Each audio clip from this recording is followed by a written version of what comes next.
Bienvenidos a Esto Está Mal, mi nombre es Yasser, comenzamos.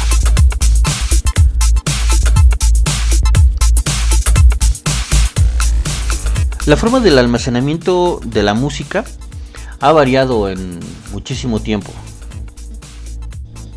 Empezamos con estos cilindros que iban grabados en cera.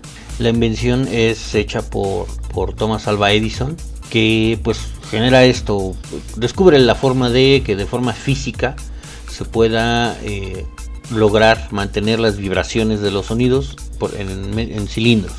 Este es obviamente el modo más rudimentario en el que se tenía. Ya había otros medios, pero pues al final el que lo logra capitalizar pues es Edison. Esto es por ahí del último cuarto del siglo XIX, en 1870 y algo, se inventa el fonógrafo, que es el aparato precisamente que sirve para reproducir estos cilindros. Algún tiempo después, aproximadamente entre 10 y 12 años después, se inventa el disco de acetato, el disco de plástico, y este se reproduce en un gramófono, que es básicamente lo mismo que un fonógrafo, pero para discos. Estos discos se crean por un fulano llamado Emilio Berliner. Esto sí ya es al final del siglo XIX. Y pues ya entrados en el siglo XX, por ahí de los 30s. Bueno, un poco antes se producen los discos de 45 revoluciones, que son estos discos pequeños de 7,5 pulgadas, que corrían precisamente a 45 revoluciones, y pues se producía música, etcétera, y ya se reproducía en un tocadiscos, en un aparato mucho más avanzado que un gramófono, y que pues ya tenía algunas capacidades electrónicas. Este dispositivo pues va desarrollándose, va siendo modernizado cada vez más y más, y se encuentra que hay otro método más simple de la reproducción, que regresa prácticamente a los discos de 12 pulgadas, discos grandes como en el gramófono, pero con mayor fidelidad y mejor distribución del espacio, lo que da un sonido mucho más claro, mucho más puro, y que da más ventajas en términos de sonorización y de la facilidad electrónica, etcétera, porque además ya por ahí de los 60, 70 ya se encuentran cosas aparatos y equipos que sirven para la reproducción en alta definición. A mediados de los 60, la compañía Philips crea la cinta magnética. Obviamente está antes de esto, obviamente está el asunto, la invención de la cinta de 8 pistas, etcétera, pero como en realidad no funcionó del todo y además la calidad era muy mala, pues no llegó a buen puerto ese formato. El formato en el que podemos empezar a interesarnos, y el que abre la música realmente para todos, es el cassette. ¿Qué tenía el cassette? En realidad no tenía nada de extraordinario, la calidad no era... Si bien había cintas muy especializadas que servían para grabar música en altísima definición, no era la gran cosa tampoco. De hecho, pues era un buen formato, pero no era el formato más fiel al sonido, pero no estaba nada mal tampoco. ¿Qué sucede con el cassette? Bueno, el cassette se convierte en un dispositivo que da una paridad a toda la gente para poder escuchar música, para poder reproducirla, pero hay algún detalle muy pequeño.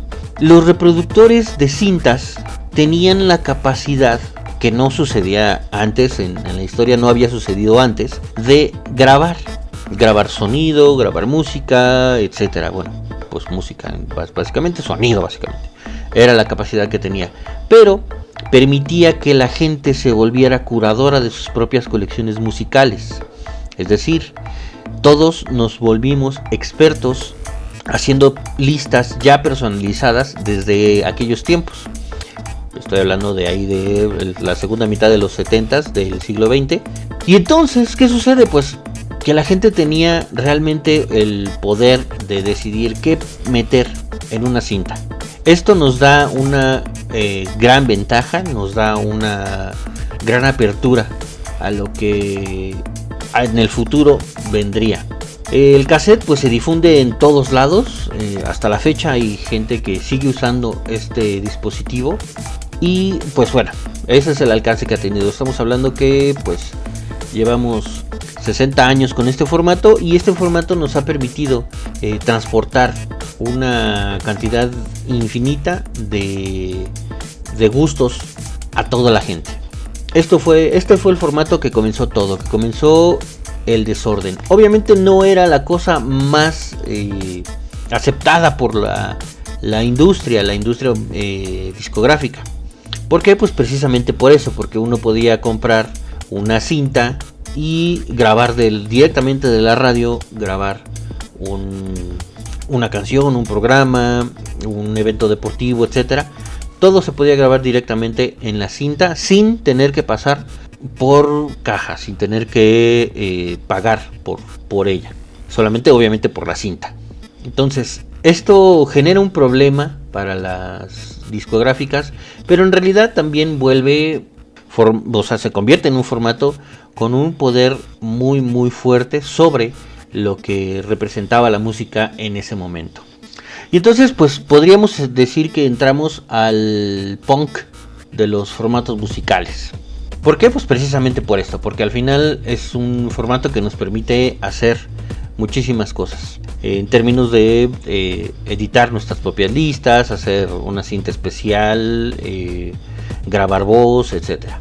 Y entonces viene otra parte, otra revolución que tiene que ver precisamente con el cassette, que es el Walkman de Sony, que sale a principios de los 80s. Y cualquiera pudo haber pensado que si bien sí había reproductores portátiles pequeños, el de Sony era totalmente revolucionario, tenía un sonido muy muy muy bueno, los audífonos eran de excelente calidad y permitía que el mecanismo tuviera mucha más duración, la batería. Entonces estamos hablando que es un periodo de 15 años entre la creación o la comercialización de la cinta en cassette hasta el Walkman. Dentro de este periodo pues suceden las grabadoras, los boomboxes, etcétera, que funcionan, ¿no? Y son pues sí, igualmente portátiles. Bueno, no igualmente, también son portátiles, pero no tienen esta capacidad de personalización que permitía el Walkman. El Walkman daba la facilidad de uno ir caminando por la calle sin tener nada voluminoso, sin tener ninguna estructura exagerada en el cuerpo, permitía el movimiento sin problemas y además permitía el uso permitía escuchar la cinta sin tener interrupciones, sin tener problemas de baterías, etcétera. Y además lo hacía muy bien porque los audífonos y la calidad del sonido era muy muy buena. ¿Qué sucede con esto? Que esta otra revolución es precisamente la que permite ya entrar de lleno a la personalización de nuestras listas musicales. Nuestras listas musicales ya se vuelven totalmente nuestras. Si bien en una cinta de cassette cabrían alrededor de, si no me equivoco, eran entre 16 y así mucho, si las canciones eran muy cortitas y uno las dividía perfectamente bien entre una y otra, cabrían unas 20 canciones, en algunas cabían más, en algunas cabían menos. Sí nos permitían una buena cantidad de tiempo, alrededor de pues una hora de música, que en esa época pues era pues francamente suficiente. El formato que sigue y que empieza el declive, es decir, el cassette dominaba el mundo de la música en esa época. Pero precisamente en esa misma época, por ahí de igual principios de los 80s, Sony y Philips igualmente lanzan otro formato, el formato que para mí ha sido el rey de la música grabada en el mundo, que es el disco compacto. El CD en un principio era pues eso, el CD se escuchaba mucho mejor que el cassette, tenía mayor fidelidad. Hablaremos de la fidelidad en unos minutos, pero tenía mejor fidelidad, se escuchaba mejor y pues la gran característica de venta que tenía el disco compacto era que su reproductor usaba un rayo láser para reproducirse, que no era otra cosa más que una aguja de tocadiscos en esteroides nada más. ¿Por qué? Pues porque era eso. Funcionan igual, tienen el mismo principio, es un asunto más físico que digital. Eso básicamente es un disco con la música grabada en la superficie del aluminio, pero literalmente grabada, es decir, cortada y reproducida con una señal de láser, con un rayo láser que funciona igual que una aguja. ¿Qué sucede con los CDs? Al principio era complicado porque al final pues uno no tenía la capacidad de grabarlos, de hacer compilaciones, etcétera, igual que en los cassettes. Y era un inconveniente, ya que no podíamos eso precisamente, hacer una lista con la música que nos gustaba. Pero mucha gente usaba como base el CD para grabarlo en sus cintas y traer su cinta con canciones de varios CDs en su Walkman. Ya juntamos 3 cosas. Entonces, lo que sucede después, creo que nadie lo esperaba. Y por eso tomó a todo mundo por sorpresa. Y por eso fue un problema. Este sí fue un verdadero problema para las discográficas. Todos estos asuntos, todos estos formatos eran un rollo mucho más analógico, como ya lo había dicho. Las cintas son magnéticas, el CD se grababa directamente, es decir, había una línea, una rasgadura en el aluminio a nivel microscópico que pues almacenaba la música. Y pues todo esto nos servía para tener la música almacenada literalmente de forma física. Pero algunos años después, 16 años después, a mediados de los 90s, la Fraunhofer Society, que es una red de centros así de investigación tecnológica en Alemania, un vato llamado Karl-Heinz Brandenburg, que no era cualquier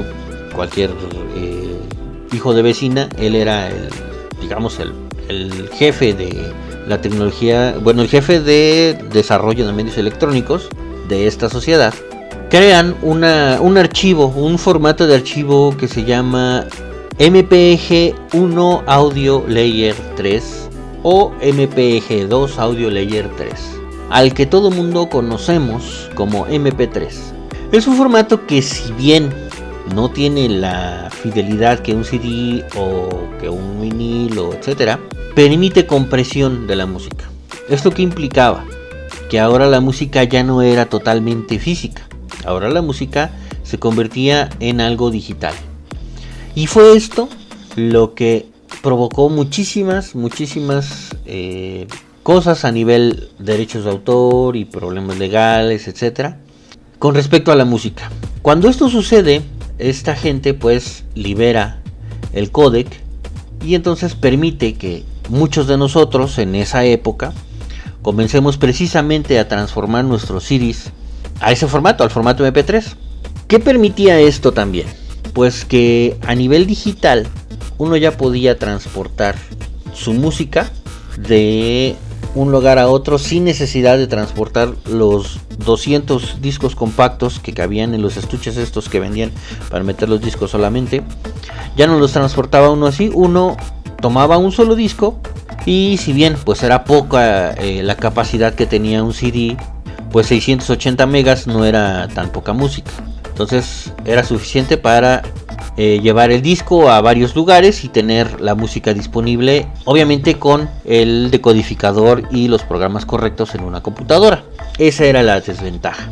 Cosas que suceden orgánicamente en estos términos es que la música se vuelve más fácil de compartir y no es necesario un medio para poder compartirla, al menos no un medio tangible como un cassette, un CD, un disco de acetato, etcétera. No es necesario. Se puede compartir por medio de un archivo digital. ¿Quién aprovechó esto? Pues unos héroes que para las generaciones de los 90s, pues eso es en lo que se convirtieron precisamente, en héroes. Pues estamos hablando precisamente de Napster. Napster era una red de archivos en la que compartías archivos de punto a punto. Era una red peer-to-peer. Básicamente significa que desde mi equipo yo te compartía un archivo al tuyo. Y eso era lo que hacíamos.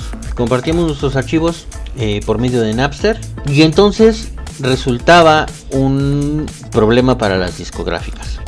Los señores Sean Parker y Sean Fanning crean este software que nos permite a muchos melómanos compartir música que en algunos casos era difícil de conseguir por medio de los medios normales. Y entonces pues ya uno compartía sus archivos y también uno podía buscar archivos de otros usuarios para bajarlos directamente a los equipos.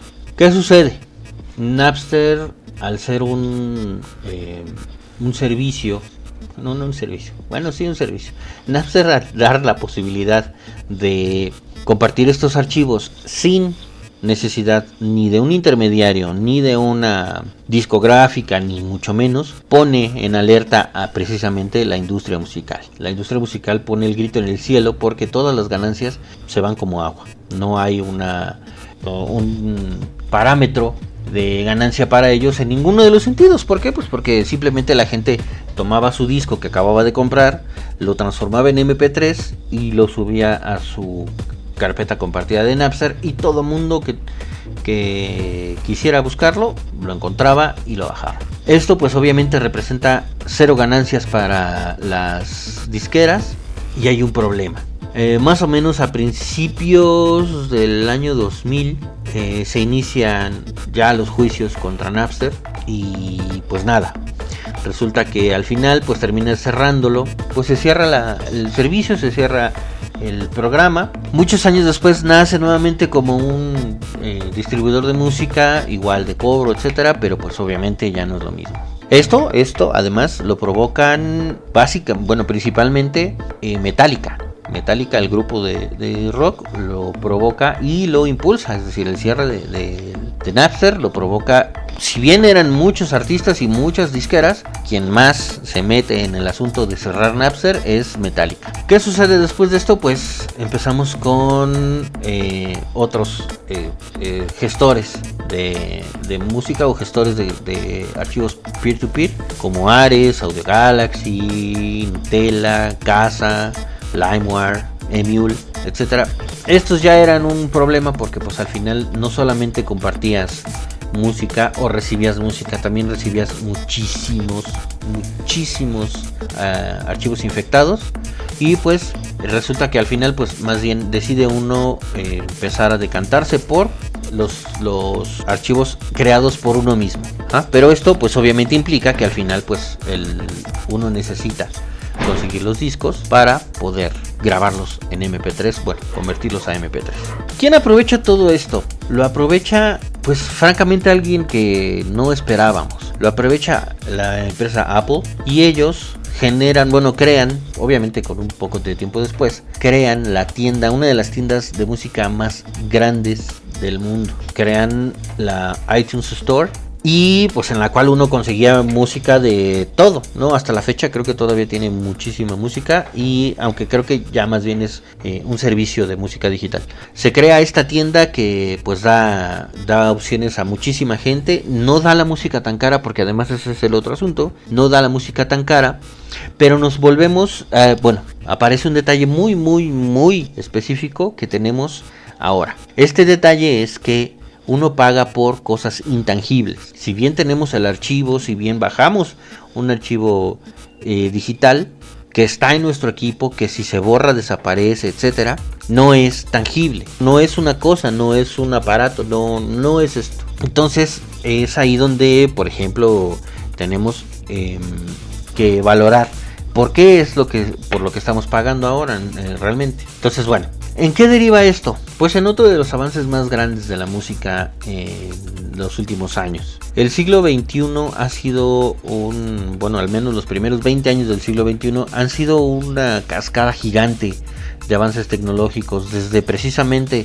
la creación del MP3, la difusión brutal del Internet, la difusión brutal que provoca el Internet de muchísimas cosas, la creación también la difusión del uso del Wi-Fi, el GPS, que si bien se usaba antes, ya en estos últimos años pues el GPS lo traemos en el bolsillo todo el tiempo, las redes sociales, cámaras digitales, música, etcétera. Ahora que tenemos ya encima cosas como ChatGPT, etcétera, que son pues ya inteligencia artificial, que si bien no es inteligencia como tal, son procesadores de lenguaje avanzadísimos. Tenemos una de las cosas más grandes en términos de entretenimiento, que es el streaming. El streaming mucha gente lo relaciona solo con cosas como Netflix o como HBO, Disney, etcétera, ¿no? El streaming también se da en música. ¿Quién es el rey el amo y señor de la música por streaming, pues obviamente Spotify. Entonces Spotify empieza como un servicio sencillo y pues francamente medio simplón, porque en realidad no tenía muchas cosas al principio, pero va generando un montón de adeptos. Y el problema viene en lo siguiente: ¿por qué si antes nos quejábamos, por ejemplo, de pagar o nos quejamos, por ejemplo, muchos del cierre de Netflix, del cierre de Napster, por qué ahora estamos dispuestos a pagar un servicio mensual por música que en realidad ni siquiera es como en el iTunes Store? En el iTunes Store yo descargo mi archivo y me lo quedo y lo transporto en mis dispositivos, etcétera. Pero en Spotify no. En Spotify yo pago por un servicio para que me den permiso de escuchar música. No estoy recibiendo ningún beneficio más que solamente escuchar la música. Y entonces es cuando yo digo, ¿qué sucede con esta gente? Que, bueno, me deja más claro en todo caso por qué los NFTs y los Bitcoin tuvieron tanto apogeo, tuvieron tanta apertura. Pues simplemente porque estábamos dispuestos a pagar por cosas intangibles. ¿Por qué el Bitcoin, por qué las criptomonedas tienen ese alcance? Pues porque estamos dispuestos a pagar por cosas intangibles, que si bien tienen este estado de intangibilidad, hay un soporte físico que pues básicamente los guarda en algún lugar. Pero referente a los NFTs y a las criptomonedas, esto queda claro.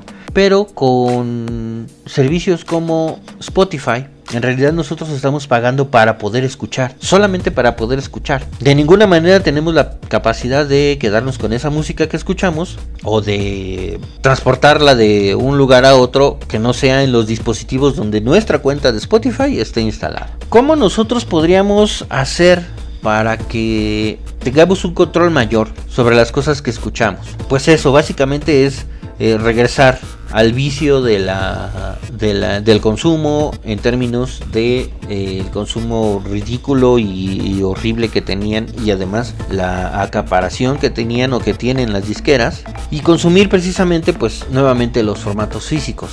Aunque hablando de eso, los formatos físicos se han vuelto estúpidamente caros. Es decir, un vinil ya es muchísimo más caro.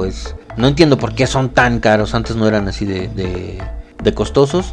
Los CDs que costaban 100 pesos ahora son ridículamente caros. Pero bueno, creo que esa es una de las partes que podríamos nosotros tomar como base para poder apoyar a los artistas que nos gustan. Pero también podríamos tratar de encontrar, creo que este es un trabajo más de los propios artistas, encontrar plataformas que les permitan hacer de su música lo que ellos quieren hacer con su música. Es decir, que ellos tengan el control total de cómo funciona con sus propios medios, que ellos mismos tengan esa capacidad de no solamente producir su propia música, que es costoso, aunque las herramientas actuales ya permiten hacer muchísimas cosas. Por ejemplo, un podcast de medio cachete que sale cada que se le pega al autor, y lo hace con un teléfono, manos libres y software de código abierto, y música también creada con software de código abierto. Entonces las herramientas están y existen y se les puede sacar muchísimo provecho, y también es posible tener medios de almacenamiento. ¿Qué quiero decir con esto? Que yo preferiría sí mil veces que mi artista favorito, fuera cual fuera, tuviera una página y su interfaz en la que me dijera: mira, el archivo de esta canción te cuesta tanto y te lo vendo, y yo con todo gusto pagaría el precio que el artista me dijera, porque yo sé perfectamente que esa música, que esa ganancia va directamente al artista que me gusta. Tenemos que tomar en cuenta que hay otro tipo de luchas que se pueden hacer en contra de esta vorágine feroz de las grandes empresas que tienen por nuestro dinero. Creo que si bien tenemos capacidades de hacer muchas cosas en términos creativos, también tenemos muchas capacidades de hacer muchas cosas en términos sociales y en términos de poder apoyar a los artistas que nos gustan. Entonces, si hay alguna posibilidad en algún punto de que un artista saque su propia música en sus propias plataformas que seguramente será solamente una plataforma en la que nosotros podamos acceder y descargar la música o pedirle propiamente el disco compacto o el vinil, sería fantástico. Hay muchos artistas que lo han hecho, hay muchos artistas que inclusive han regalado discos enteros que no han tenido una mella en sus ganancias, pero que les han dado esa apertura y esa facilidad y además un cierto prestigio en ser artistas que se preocupan porque la industria musical sea más justa precisamente con ellos, con los propios artistas. Entonces yo creo que si tuviéramos un poco de paciencia y en cuanto viéramos una propuesta en la que el artista nos dice yo quiero hacer esto y quiero que me ayuden ustedes a hacer esto, creo que nosotros tendríamos sí la capacidad y pues de alguna forma un tipo de responsabilidad para apoyarlos. ¿Para qué? Pues para que las ganancias, así como a uno le cuesta su trabajo obtener su propio dinero, valorar que esos trabajos, que esas producciones musicales y artísticas tienen un costo no solamente monetario, sino que pues de cansancio, de desgaste, de mental, obviamente. Podríamos nosotros ser mucho más útiles apoyando a nuestro artista si este artista decidiera sacar su propia plataforma y comprarle directamente a ellos, que el propio hecho de seguir consumiendo Spotify, en el que en realidad el artista se lleva pues prácticamente nada, por mucho que uno lo escuche, por mucho que uno lo siga. En realidad los artistas se llevan muy poco. Que hay artistas gigantes, enormes, bestiales que pueblan la plataforma, pero hay artistas que no, que son mucho menos conocidos y que pues también merecen una ganancia pues justa, una ganancia que tenga que se refleje en la capacidad artística que tienen. Los invito pues sí a seguir a sus artistas, a no dejarlos, y a que si sacan alguna plataforma o tienen alguna forma de apoyarlos directamente a ellos, lo hagan. No voy a hablar de quién porque en realidad no conozco, bueno, sí conozco algunos, pero si hay alguna posibilidad lo iré dejando en redes sociales para poder apoyar a estos artistas. Pues sin más, espero que les haya gustado el programa. Espero que se entienda de qué estuvimos hablando y les agradezco nuevamente que me escuchen. Los invito a visitar estoestamal.com. Nuevamente muchas gracias. Pasen un excelente día, una excelente tarde, una excelente noche. Nos escuchamos.